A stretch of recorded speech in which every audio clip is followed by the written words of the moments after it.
G'day guys and gal, I know. The cow has been milked many a time now, and the teat sure be sore. I have talked about GW and their interesting decisions these last few weeks, but you can't say it isn't relevant. They own Warhammer. I talk about Warhammer. It doesn't take a genius to figure it out. Regardless, I do have some spicy updates about the entire situation, and hopefully this will be the last video I'll need to make on it. After all, last time I talked to you, it seemed as if GW was on a warpath and was potentially going to wipe out lore channels, Warhammer modders, painters, and the whole shebang. Good news, the apocalypse has been averted, for now. But there were some casualties outside of the Warhammer fan animation community that we will talk about. I've spoken to numerous other Warhammer channels, Warhammer modders, I've delved into community posts and Twitter posts, and I've even astrally projected into the GW legal department to collect my information. I'm like Sherlock Holmes if he spoke like a fuckwit and could only hear out of one ear. The point I'm trying to make is I haven't been idle about what's happened, and I thought the community deserved to know what was actually going on. I mean, all G-Dubs had to do was make like one statement about everything and they could have avoided a lot of pain and saved a lot of time, but hey, this video is monetized, so not a complete waste. Today we're going to talk about the final result of GW's purge, how it has affected each section of the Warhammer community, why GW has been acting the way they have, and what they could have done to avoid getting boycotted by such a large section of their customer base. Let's get into it. So for context of those that don't know what the fuck I'm talking about, 4 to 5 months ago, GW began reaching out to prominent fan animators in the community, the most well-known of those being Astartes, and they offered them a job at GW where they would make official animated content for Warhammer. Astartes and a few of the other bigger animation projects accepted, and were told that they had to delete all their content because of some unspecified legal reason. The community reaction was mixed. A lot of people were happy for the animators, whilst others were upset that their favourite animations had been removed from YouTube, edited, then re-uploaded to a dusty corner of the Warhammer community website. As more animators were absorbed into GW, I got suspicious that the offer might have been a bit of a join us or die kind of deal. So I actually had a chat to one of the animators, who I won't name because I ain't no snitch, and I asked them if they were actually given a choice. They told me that they weren't sure because their team accepted the offer straight away. I gave GW the benefit of the doubt and left it at there. Then, the purge began. Sodaz, who wasn't part of the first wave of animators who accepted GW's deal, suddenly removed all of his content and accepted a role at GW, whilst Absolutely Nothing refused their offer because it was kinda shit. GW did not give every animator the same opportunity.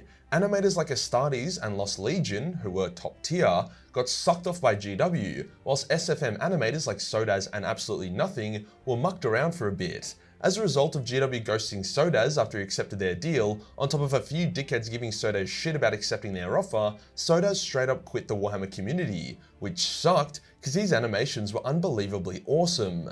Absolutely Nothing was the first animator to reject GW's offer, which is how we discovered their true colours. They forced him to remove his Patreon, demonetize his videos, and potentially have even banned him from making Warhammer content. They then updated their website to talk about how the creation of fan films and animations based on Warhammer is now entirely banned.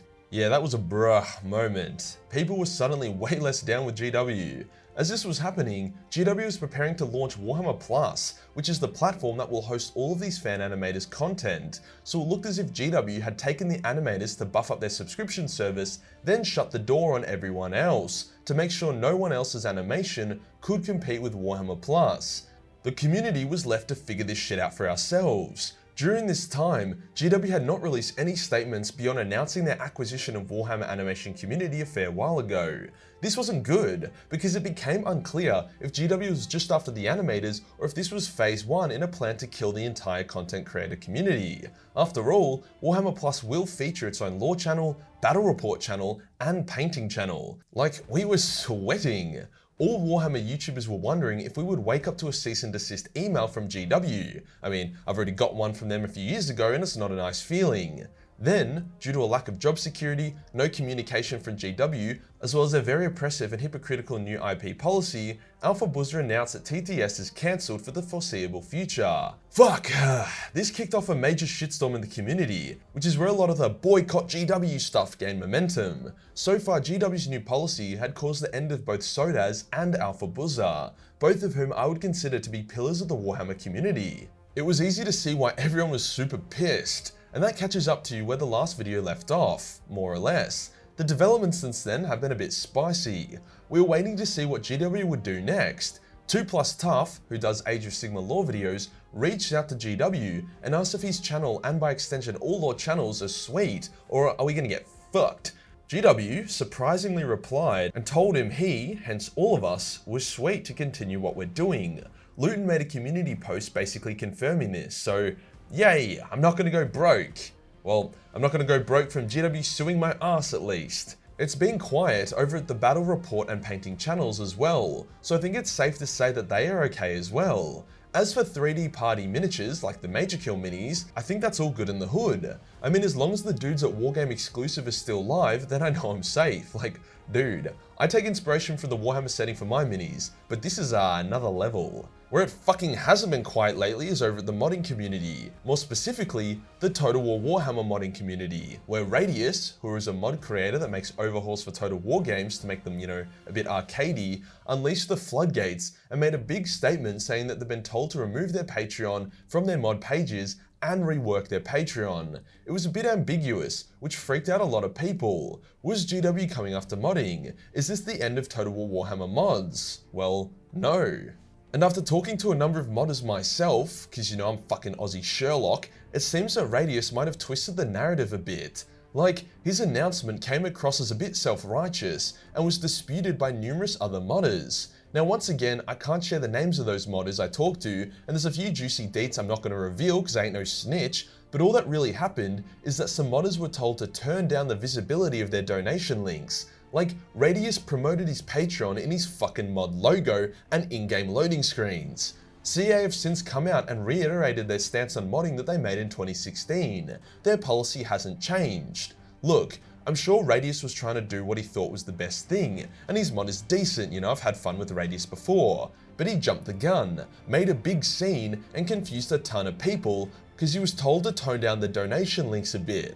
It's like if you were told to move out of the way, so you jump out of the way in front of a moving car. Then when you're in the hospital, you say, "This is your fault for telling me to get out of the way." It's like, no mate, you could have just stepped a little to the left, you didn't have to splutter yourself to the road. There's a chance that Radius saw the huge uptake in patrons at Alpha Buzzagot when he announced TTS's hiatus, and he wanted to try and replicate that for his own Patreon by making a big deal out of it. But that's just a theory, so don't worry about it too much. Even though most of my theories turn out to be pretty fucking bang on. But yeah, Total War Warhammer modding is fine, and it has a bright future ahead of it. So why has GW gone about it like this? Why have they so callously nuked the Warhammer fan animation community and spooked the rest of us? No statements, no community posts, no fucking comments on their YouTube. Surely they are aware of the thousands of Warhammer fans in uproar, the thousands of emails they would have received, the hundreds of physical letters sent to their address. Well, the reality is that Games Workshop is making a fucking shitload of money. Like, their profits have absolutely soared recently, and everything is going great for them financially. When businesses are doing well, they don't often fire people in lead roles, even if those people are fucking up and ignoring the community. Here's a case study. Where I used to work, there was this new CEO, let's call him, Muhammad. Now, Muhammad was a spineless douche, really pathetic kind of guy that killed a lot of the work culture that had been built over a number of decades. However, Muhammad was pretty good at making the company money, hence with profits on the rise, Muhammad was secure in his position as CEO, and complaints about the deteriorating work culture were ignored. Whoever in GW is calling the shots and is driving home these new shitty IP policies, who is ignoring the community's uproar, and who won't even let comments be put on Warhammer YouTube videos, holy shit, that annoys me so much, is likely very secure in their role. Why would they confront their community when it seems like their strategy of ignoring it has been going great? Until their wallets start hurting, GW won't address these kind of things. I'm not saying that GW's current attitude is why they're doing well financially, but it's clear they just don't want to rock the boat if they think they don't have to. It's just the shit reality of it. So what could GW have done to avoid all this pain? The death of multiple Warhammer YouTube channels and a boycott, which from my rough estimates will cost GW hundreds of thousands if not more in revenue and turn a lot of people off from joining the hobby. Well, first off, GW should have been open about the situation. Maybe they couldn't just let people monetize Warhammer fan films willy-nilly, but they also didn't have to nuke them all. offering channels the option for making official canon works for GW or accepting a license which allows them to make non-canon works that fit within basic GW guidelines are both good solutions. The only real casualty of that would be My Little Pony crossovers or whatever. Channels like Exodite, Astartes, and a few others could go to GW and make their work there, whilst channels like Sodaz and Absolutely Nothing could have continued on their own Warhammer-based works for the community. That would have solved everything. If they didn't want to do that, then at least addressing the situation could have gone a long way. They surely must have known that the Warhammer content creators would feel uneasy by the IP changes, especially channels like Alpha Buzzer who are parody but still make Warhammer animation-based content. If they had told Alpha that he was safe to continue his work and that his Patreon would be left intact, then we could have avoided losing TTS, and if they kept in contact with Sodaz and showed him more respect, then he probably would still be around as well. At the end of the day, the two most important things in life are communication and respect. If you respect someone and communicate with them, there really isn't much that can go wrong. GW showed the community neither, and as a result of it, we'll lose money and customers. I was going to get Warhammer Plus, now I'm not. I was going to buy a bunch of Citadel paints. Instead, I've opted for Vallejo. I was going to buy a bunch of Dark Angels. Now that's not happening. That's hundreds of dollars that they won't be getting, and I'm only one person. Times that by 100, 1,000, 10,000, 100,000, and suddenly it gets a bit more noticeable. There is still time for GW to set the record straight and sort out the mess, but as I said, as long as they're making bulk cash, they really just don't give a fuck. That's all there really is for now. I'll keep a close eye on the situation, but it seems like it's finally unfolded and the damage has been dealt. Hopefully, I won't have to make another video on the topic because I prefer to just talk a bunch of shit about Warhammer lore and upload hentai to my Patreon. Peace.